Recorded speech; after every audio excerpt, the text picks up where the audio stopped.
بسم اللہ الرحمن الرحیم۔ اللہ تبارک و تعالیٰ کے پاکیزہ نام سے ابتدا کرتے ہیں جو بہت مہربان نہایت رحم والا ہے۔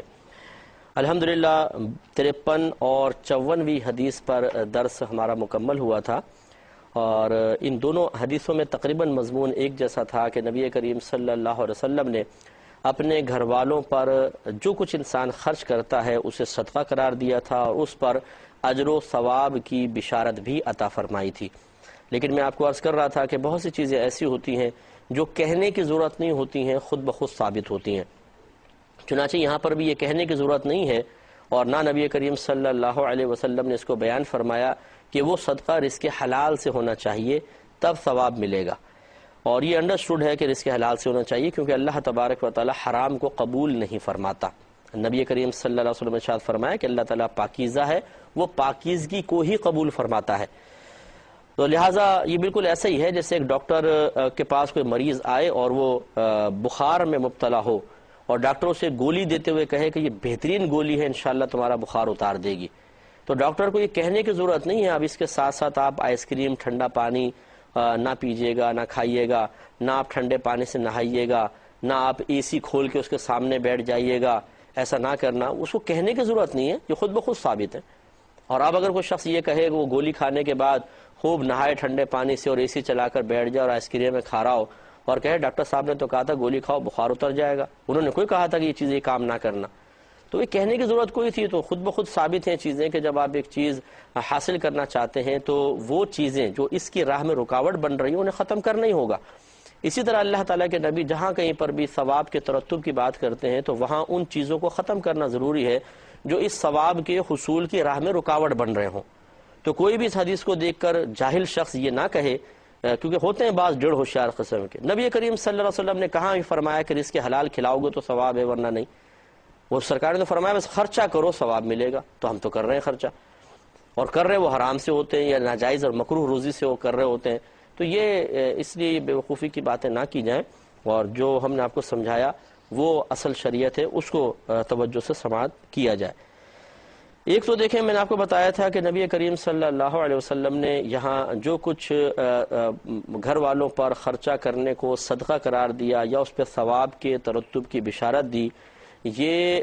موقوف ہے رزق حلال پر کہ رزق حلال کے ساتھ ہوگا تب ورنہ نہیں۔ دوسرا اخلاص،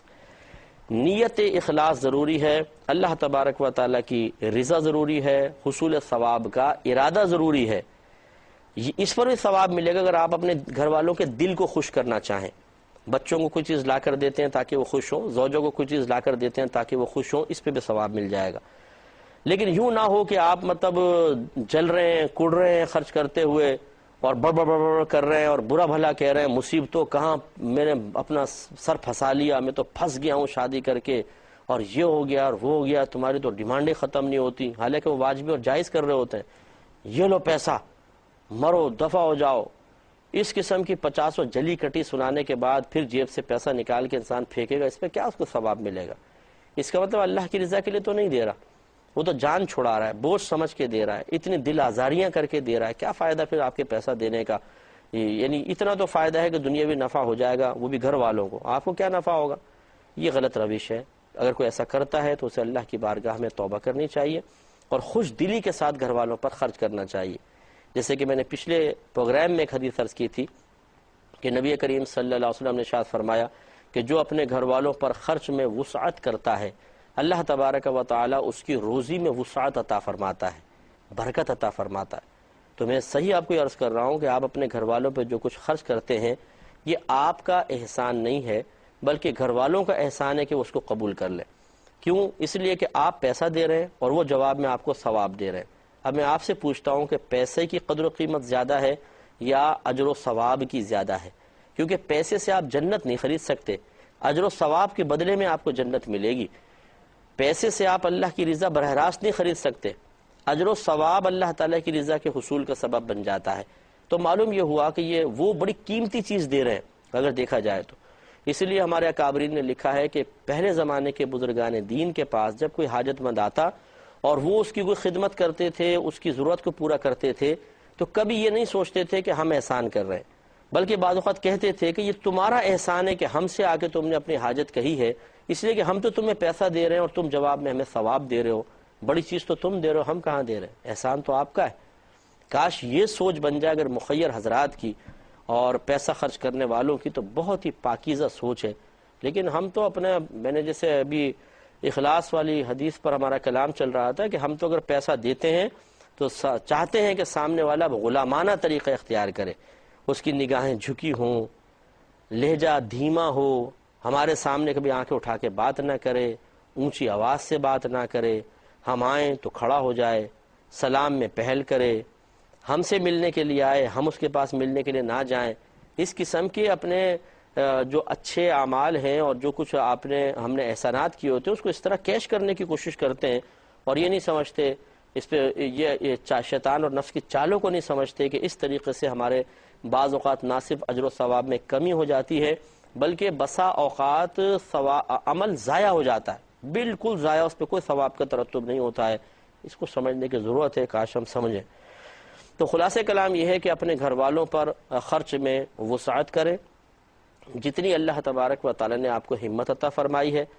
اگر آپ اس کے علاوہ خرچ اتنا کر لیں گھر والوں پہ کہ اب آپ کے پاس اتنا نہیں بچتا کہ آپ باہر کسی غریب کو دیں، تو کوئی ٹینشن کی ضرورت نہیں ہے، کیونکہ یہ بھی آپ کا ثواب اجر ہے، ثواب کا باعث ہے، یہ صدقہ ہی ہے، اور یہ افضل صدقہ ہے، بلکہ نبی کریم صلی اللہ علیہ وسلم نے ارشاد فرمایا ہے۔ تو اس لیے خوب آپ خرچہ کریں گھر والوں پر، لیکن اس انداز سے نہ کریں کہ وہ فضول خرچی کے عادی ہو جائیں، ان کی عادتیں بگڑ جائیں، یہ بھی آپ کو تھوڑا سا خیال کرنا ہوگا۔ لیکن میں اصل میں جو رد کرنا چاہ رہا ہوں وہ بخل کا رد کرنا چاہ رہا ہوں، کنجوسی کو رد کرنا چاہ رہا ہوں۔ بعض غلط فہمیوں کا ازالہ مقصود ہے کہ جو غلط فہمیاں پیدا ہو کر ہم گھر والوں کو ترساتے رہتے ہیں اور دوسروں کو پیسہ دیتے رہتے ہیں، یہ چیزیں مناسب نہیں ہیں۔ آپ دوسروں کو دیں، بشرطے کہ پہلے اپنے گھر والوں کی تمام ضرورتیں بآسانی پوری کر لیں۔ اس کے بعد اگر آپ سمجھتے ہیں کوئی غریب ہے رشتہ داروں میں، اس کی آپ ضرور امداد کریں، اور وہ ضروری نہیں ہے کہ آپ کے اپنے خاندان میں ہو۔ یہ بھی ایک عجیب المیہ ہوتا ہے کہ میرے خاندان میں ہوگا تو میں اس کو دے دوں گا، زوجہ کے خاندان میں ہوگا تو نہیں دوں گا، یہ چیز صحیح نہیں ہے۔ پھر بلا امتیاز ہونا چاہیے کہ جو بھی ہے اپنا مسلمان بھائی بہن، ہاں یہ ہے کہ رشتہ داروں کا حق زیادہ ہوتا ہے، اس کا انکار بھی نہیں ہے، لیکن اپنے ہی بس میں رشتہ داروں کو دوں گا، بیوی کے رشتہ داروں میں کوئی زیادہ غریب زیادہ مستحق ہے لیکن چونکہ وہ میرے خاندان کا نہیں ہے نہیں دوں گا، یہ چیز بھی مناسب نہیں ہوتی۔ بہرحال وہ بھی ہمارا موضوع کلام نہیں ہے، تو اپنے گھر والوں پر ضرور صدقہ کریں، خوب خرچہ کریں، بشرطے کہ ان کی عادتیں نہ بگڑیں، وہ فضول خرچ نہ بن جائیں، تو انشاءاللہ اس پہ ثواب کا ترتب بھی ہوگا، اور یہ افضل ترین صدقہ ہے۔ 55ویں حدیث کی طرف چلتے ہیں، لیکن پہلے نبی کریم ایک باب امام بخاری رحمۃ اللہ علیہ نے قائم کیا، اور اس میں نبی کریم صلی اللہ علیہ وسلم کے قول کو ذکر کیا۔ لکھتے ہیں کہ بابو قول النبی صلی اللہ علیہ وسلم الدین النصیحہ للہ ولرسولہ ولائمۃ المسلمین وعامتہم، کہ دین خیر خواہی ہے اللہ تعالیٰ کے لیے، اس کے رسول کے لیے، اور مسلمانوں کے آئمہ کے لیے، یعنی جو امام حضرات مقتدی جنہوں کہتے ہیں پیشواؤں کے لیے، اور ان کے عام لوگوں کے لیے دین خیر خواہی ہے۔ اب اللہ تعالیٰ کے لیے دین خیر خواہی کا مطلب کیا ہے؟ کیونکہ اللہ تعالیٰ تو کوئی خیر خواہی کا متمنی نہیں ہے، نہ وہ محتاج ہے خیر خواہی کا۔ اس کا مطلب یہ ہے کہ ہم اللہ تبارک و تعالیٰ کے جب احکام کو پورا کرتے ہیں تو اللہ تعالیٰ کے دین کو تقویت ملتی ہے، اور اس کی برکت سے ہمارے لیے جنت کا راستہ آسان ہوتا ہے۔ اس طرح رسول کریم صلی اللہ علیہ وسلم کی بات مانتے ہیں تو ہمارے لیے بھی آسانی ہوتی ہے، دین ترقی پاتا ہے۔ تو اس کو ہی اللہ تعالیٰ اور اس کے رسول کے ساتھ خیر خواہی قرار دیا گیا ہے۔ اور آئمہ کے ساتھ، یعنی جو مقتدی حضرات ہیں، وہ چاہے عالم ہوں، چاہے مفتیان کرام ہوں، چاہے مشائخ عظام ہوں، ان کی خدمت کو بھی، ان کے ساتھ بھی خیر خواہی ہونی چاہیے، تاکہ ان کی خدمت ان کے لیے باعث سکون بنے گی، ان کو ذہنی سکون ملے گا، آسانی حاصل ہوگی، تو وہ دین کا کام اچھے انداز سے کریں گے، تو اس پر بھی ہمارے لیے اجر و ثواب مرتب ہوگا۔ تو دین جو ہے سرکار فرماتے ہیں وہ خیر خواہی ہے، گویا کہ دین خیر خواہی کا درس دیتا ہے ان کے ائمہ کے ساتھ بھی۔ اسی طرح عام مسلمانوں کے ساتھ خیر خواہی ہونی چاہیے، اور اس کی مختلف صورتیں ہیں کہ آپ کسی کو علم سکھا دیں، انہیں برائی سے روکیں، انہیں نیکی کا حکم کریں، انہیں بھلائی کا راستہ دکھائیں، انہیں اچھے مشورے دیں، انہیں ضرر سے بچائیں، یہ سب عام مسلمانوں کے ساتھ خیر خواہی کی صورتیں ہیں۔ تو سرکار نے فرمایا کہ دین خیر خواہی ہے، گویا کہ دین خیر خواہی کا ہی نام ہے۔ لوگوں کے ساتھ اچھا سلوک کرو، خیر خواہی کرو، سمجھ لو یہی تمہارا دین تم سے تقاضا کر رہا ہے۔ اس پر ایک حدیث لے کر آئے ہیں اور اس کے راوی ہیں حضرت جریر بن عبداللہ بجلی رحمۃ اللہ علیہ رضی اللہ تعالیٰ عنہ۔ یہ کہتے ہیں کہ بایعت رسول اللہ صلی اللہ علیہ وسلم، میں نے نبی کریم صلی اللہ علیہ وسلم سے بیعت کی علی اقام الصلاۃ و ایتاء الزکاۃ و نصح لکل مسلم،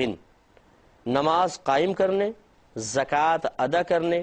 اور ہر مسلمان کے ساتھ خیر خواہی کرنے پر۔ جیسے کہ اب دیکھیں میں نے آپ کو بتایا تھا کہ بیعت دو طرح کی ہوتی ہے۔ بیعت اصل میں ایک وعدہ ہوتا ہے،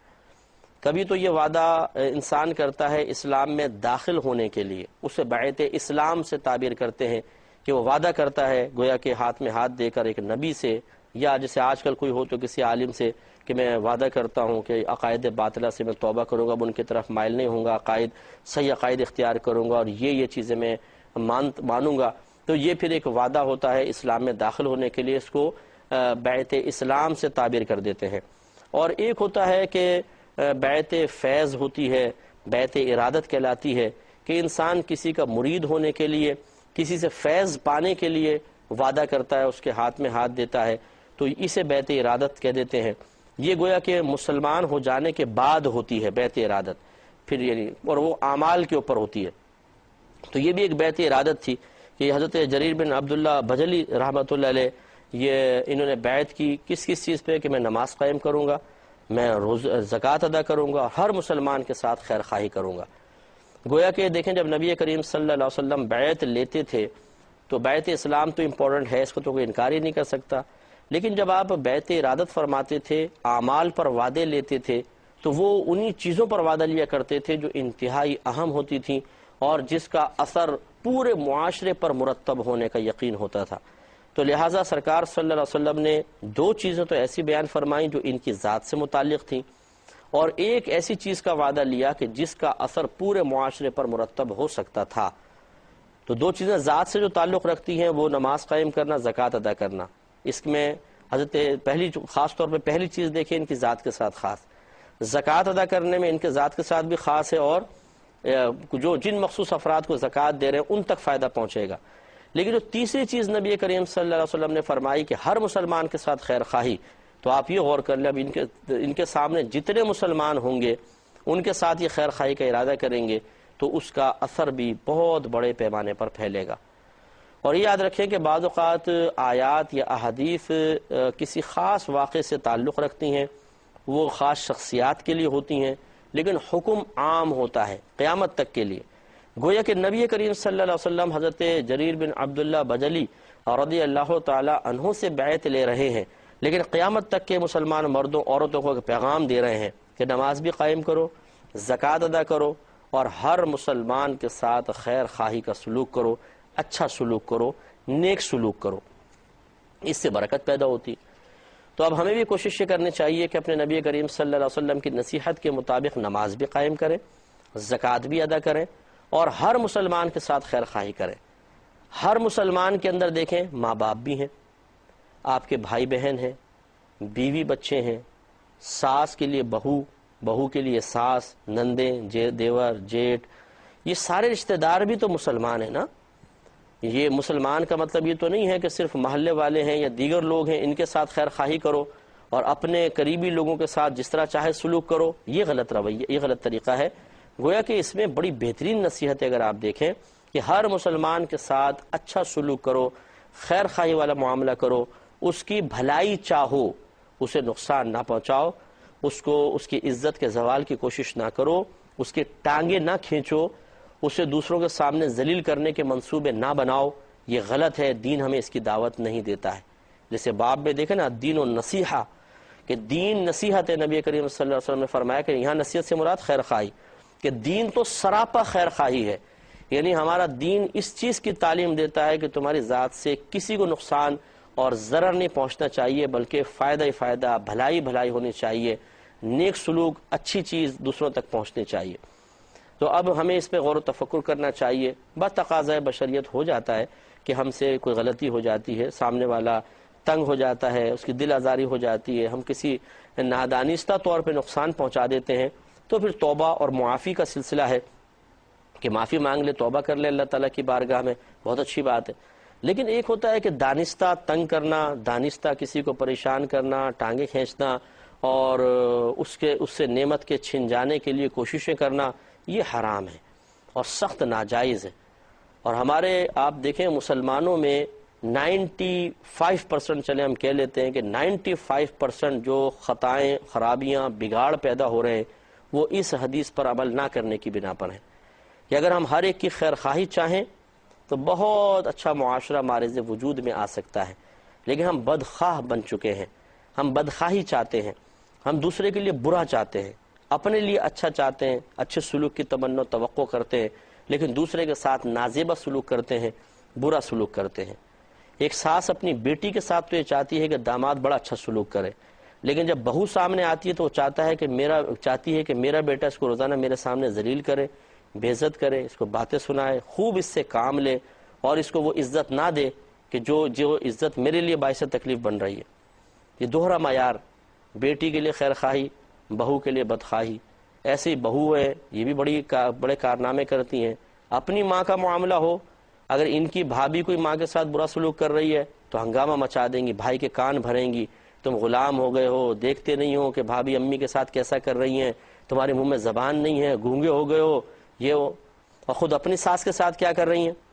اپنی ساس کے معاملے میں اپنے شوہر کو بدزن کر رہی ہوتی ہیں۔ یہ خبردار، امی تو بس ایسی ہیں کہ دماغ خراب ہو گیا، زیادہ بوڑھی ہو گئی ہیں، چڑچڑی بہت زیادہ ہو گئی ہیں، بات بات پہ ڈانٹتی ڈپٹتی، تمہیں نہیں پتہ میں کیسا گزارا کر رہی ہوں اس گھر کے اندر، اور پڑی رہتی ہیں بستر کے اوپر، کام کاج نہیں، کچھ نہیں کرتی وہ، اور ساس آوازیں دے رہی ہے سنتی نہیں ہے، لیکن جب شوہر آتا ہے تو فوراً 2 منٹ میں اس کو اپنا بنا کر اور الٹی سیدھی اس طرح باتیں کر کے اسے ماں کے خلاف کر دیتی ہیں۔ تو یہ بھی غلط روش ہے، غلط رویہ ہے، ایسا نہیں ہونا چاہیے۔ خلاصہ کلام یہ ہے کہ یہ تو میں نے 2 مثالیں اپنے معاشرے کی ویسے دی ہیں گھروں کے حساب سے، ورنہ اس دائرہ کار کو وسیع کر لیا جائے، کوئی بہنوں کے ساتھ یہ معاملہ نہیں ہے، مرد حضرات کے ساتھ بھی ہے۔ آفیسز، فیکٹریز میں آپ دیکھیں، اسکولز ہیں، کالجز ہیں، یونیورسٹیز ہیں، ان میں چاہے طلبہ ہوں یا ٹیچرز ہوں، سب آپس میں ایک دوسرے کے بعض اوقات بدخواہی کر رہے ہوتے ہیں، دینی طبقہ ایک دوسرے کے خلاف برسر پیکار ہے، عوام الناس ایک دوسرے کے خلاف ہے، تو پھر یہ مسلمانوں میں انتشار، افتراق اور نفرتیں ہیں۔ تو اس وجہ سے آپ دیکھیں معاشرے میں کتنی افراتفری ہے۔ تو اگر پیار اور محبت کا جو درس ہمارے نبی کریم صلی اللہ علیہ وسلم دے رہے ہیں کہ دین نصیحت ہے، یعنی دین سراپا خیر خواہی ہی ہے، تو اب اگر یہ ہمارے معاشرے کا ہر مسلمان سمجھ جائے تو پھر کیا یہ فسادات، جھگڑے، کڈنیپنگ اور گولیاں چلانا یہ ہو ہی نہیں سکتا ہے۔ پیار اور محبت کی فضا قائم ہو، جیسے صحابہ کرام علیہم رضوان کے دور میں سب مختلف قبیلوں کے تھے، مختلف علاقوں سے تعلق رکھنے والے تھے، مختلف قبائل اور مختلف زبانوں کے حامل تھے، عرب تو تھے لیکن مختلف زبانیں مختلف علاقوں میں جیسے ہوتی ہیں اس طرح بولتے تھے۔ لیکن کبھی کوئی دیکھا ہے کہ کسی صحابی نے دوسرے کو اس وجہ سے لسانی بنیاد پر یا ویسی کوئی نفسانی بنیاد کے اوپر جھگڑے ہو گئے ہوں، مار کٹائی اور پھر تلواریں نکل گئی ہوں؟ نہیں، زمانہ جاہلیت میں ہوتا رہا، لیکن جب نبی کریم صلی اللہ علیہ وسلم کی نصیحت آئی اور آپ نے دین کو خیر خواہی قرار دیا، اس کے بعد دیکھیں ایک مثال ہے وہ معاشرہ، وہ بھی کم تو نہیں تھے نا، کم و بیش 1,24,000 صحابہ کرام ہیں جو سرکار کے ساتھ ہیں، اور بڑے پرسکون انداز سے، بڑے پیار و محبت سے آپس میں پیار بھائی کی طرح، دوسروں کے لیے، دشمن کے لیے ٹھیک ہے، بڑے شدید ہیں اور بڑی سختی فرمانے والے ہیں۔ یہ ہمارے معاشرے میں بھی ہونا چاہیے، لیکن بہرحال نہیں ہو رہا ہے۔ ہمارا کام ہے نبی کریم صلی اللہ علیہ وسلم کی نصیحت آپ تک پہنچانا۔ آپ بھی غور کریں، میں بھی اس پر غور کرتا ہوں، اپنا محاسبہ کرتا ہوں، اور اپنے عمل میں اور فکر میں، سوچ میں تھوڑی سی ہمیں تبدیلی لانے کی ضرورت ہے۔ آپ بھی تبدیلی پیدا کریں، میں بھی کرنے کی کوشش کرتا ہوں۔ اللہ تعالیٰ عمل کی توفیق عطا فرمائے، آمین۔ وآخر دعوانا ان الحمد للہ رب العالمین۔